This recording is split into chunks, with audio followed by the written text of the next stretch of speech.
বেনি মাধব, বেনি মাধব, তোমার বাড়ি যাব।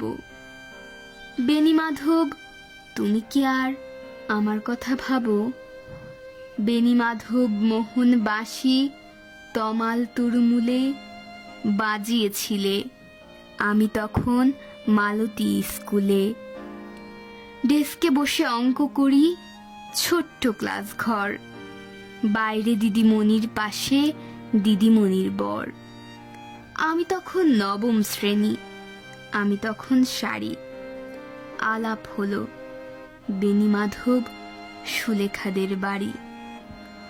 বেনি মাধব, বেনি মাধব, লেখাপড়ায় ভালো, শহর থেকে বেড়াতে এলে আমার রং কালো। তোমায় দেখে এক দৌড়ে পালিয়ে গেছি ঘরে। বেনি মাধব আমার বাবা দোকানে কাজ করে। কুঞ্জে অলি গুঞ্জে তবু ফুটেছে মঞ্জুরি, সন্ধেবেলা পড়তে বসে অঙ্কে ভুল করি। আমি তখন নবম শ্রেণী, আমি তখন 16। ব্রিজের ধারে বেনি মাধব লুকিয়ে দেখা হলো। বেনি মাধব, বেনি মাধব, এত দিনের পরে সত্যি বলো, সেসব কথা এখনো মনে পড়ে?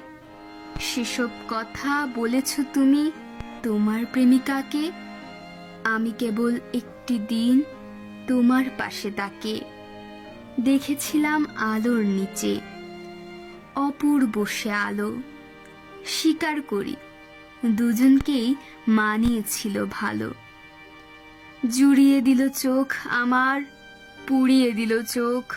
বাড়িতে এসে বলেছিলাম ওদের ভালো হোক। রাতে এখন ঘুমাতে যাই একতলার ঘরে, মেঝের উপর বিছানা পাতা, জ্যোৎস্না এসে পড়ে। আমার পরে যে বোন ছিল চোরা পথের বাঁকে, মিলিয়ে গেছে, জানি না আজ কার সঙ্গে থাকে। আজ জুটেছে, কাল কি হবে কালের ঘরে শুনি। আমি এখন এই পাড়ায় সেলাই দিদিমণি। তবু আগুন বেনি মাধব, আগুন জ্বলে কই। কেমন হবে আমিও যদি নষ্ট মেয়ে হই।